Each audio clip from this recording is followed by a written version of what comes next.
Hi, I'm Susan Moore and welcome back to my writing shed, where today we are going to continue with the adventures of Nat and Fizz in Emerald Secret, the second book in my Nat Walker series for kids and everyone who loves adventure. We'd left Nat aboard the Junco on the high seas, headed out towards Cornwall to search for the sword of Moye. And we start today with chapter 38, Stormy Seas, where Saskia and Ivy are hot on her heels.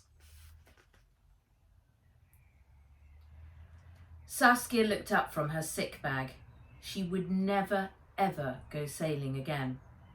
The Viking robots were pulling their oars as if there wasn't a force 10 gale and a storm raging outside, tossing and turning the longship up and down skyscraper high waves. She wished now that she hadn't deterred Mater from hiring the galleon instead. At least she could have hidden away in an upper deck sitting room. It would have been way better than the bowels of this vessel. The rain and waves were lashing the deck above. She wondered how Mater could stand being up there, and why hadn't Saskia inherited her mother's sea legs? She put her head over the bag again and heaved at the thought. There was nothing else left to throw up but a thin string of bile. She loosened the ribbons of her corset and wished for the 100th time that she hadn't chosen the blue and white striped full bustle dress for the trip. Water poxo, she groaned. The poodle got up from where he had been lying next to her and trotted over to the galley at the back. The boat lurched over a wave, sending him crashing into one of the rowing robots and dislodging it from its oar. That's all they needed, one less rower. Saskia clambered down off her Mater's throne and started crawling over to the prostrate Viking. She vowed that once they reached shore, she'd get off and take a train back home and never leave London again. The Viking robot's arm was hanging off its shoulder by a wire. She tried to push it back into the socket, but it wouldn't hold. The main hatch slid open. Mater's leonine head appeared, upside down. Her hair and face were glistening with rain and seawater, and the wind came howling in. "It's broken," shouted Saskia, holding up the severed arm. "Then you row," shouted Ivy. "No way!" The boat rolled to one side. Saskia grabbed on the oar to stop herself rolling with it. "Row now!" roared Ivy. Saskia did as she was told, and Ivy slammed the hatch shut. Saskia pulled on the oar. It was heavy and unwieldy. The wooden handle was rough and tore at her skin, and she had never hated anyone more at this moment than Natalie Walker. This was all her fault. Chapter 39, Helford Passage. Nat and Ah Ping were the only ones left on deck when the storm clouds disappeared over the horizon. It had been a dark and terrible storm, almost as bad as the one in the middle of the Indian Ocean on their journey from Hong Kong to London. Henry had turned green and queasy the moment the waves started to buck the Junco, and he'd headed down to Nat's cabin. Fizz reported he'd been sick 10 times before finally falling asleep. Sixin had done well. He'd made it until well after midnight, but the relentless rolling up and down waves had its effect, and he had gone to lie down in the galley. Vesperetta had remained with Nat.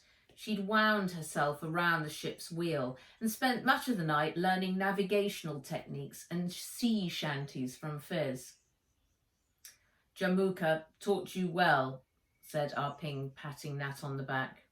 She smiled. How many times in the night had she imagined him next to her giving her orders? "How far to go?" "Helford Passage new time calculation is 48 minutes, said Fizz. "Switch all systems to the max edge, please. I need to shower and eat," said Nat.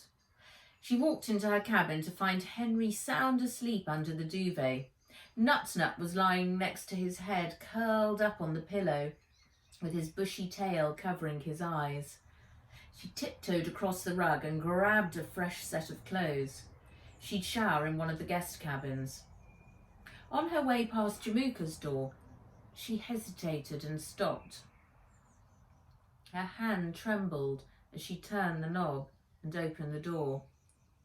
It was exactly as she'd left it a few days ago. The bed slats lay bare. Dragon Khan was frozen in time in the photo of him crossing the finish line. So much had happened in the intervening days that it felt like this was the past. A chapter had been closed off and a new chapter had begun. "Farewell," she said, softly closing the door and padding off to her shower. "Can't look at that," said Zixin, watching Nat dig into a plate piled high with scrambled eggs. She pushed the toast rack across the table to him. "Have some dry toast, that always helps." He pulled out a slice and bit into it. "Tastes like cardboard," he said, chewing. She laughed. "I guess you don't want any orange juice to wash it down then." 5 minutes to Helford River entry, 36 minutes to location," said Fizz. Nat jumped up from the table, grabbing her plate. "Let's head up on deck," she said. The max edge lowered the Junco's sails and steered it into the mouth of the Helford River. Grassy green hills rolled down to the water's edge on either side of a thick, deep blue ribbon of water. A light wind was carrying them in from the sea, and a flock of seagulls flew overhead, scanning the deck for food. "I wonder why they hid the sword here and not on the other coast where Arthur's castle is." Sorry, that's one of the donkeys. He's got a bit of a cough. The vet's seen him, he's feeling better. "I wonder why they hid the sword here and not on the other coast where Arthur's castle is," said Nat. Zixin followed her over to the rail. "No one knows for certain where Arthur's castle was or if it even existed, so maybe it's here instead. Doesn't look like a bad gaff to me for a king." Nat finished up her last forkful of eggs. They were passing a small beach with a whitewashed pub on its shore, and a group of people were standing on the open terrace under a sign saying "Ferry Boat Inn." They waved to them as they sailed by. "So much for this being a stealth mission. This must be what it's like to be a celebrity," said Zixin, waving back. Nat bit her lip. "Good point. We're going to be seen if we take this all the way to Durmore Creek, Fizz. Get the max edge to stop 10 minutes out." "Aye, aye, Captain," said Fizz with a salute. She walked across the deck to the main storage locker and activated the equipment inventory picker. She located the kayaks and hit the request button. The racks ratcheted round below and the locker top sprang open, and 2 green kayaks popped up and slipped onto the deck. "Stealth transport," she said. And that is the end of chapter 39. We're nearing the end of the book. Very exciting, but we'll stop there today and find out what happens tomorrow. Thank you so much for joining me today. Stay well. Bye-bye.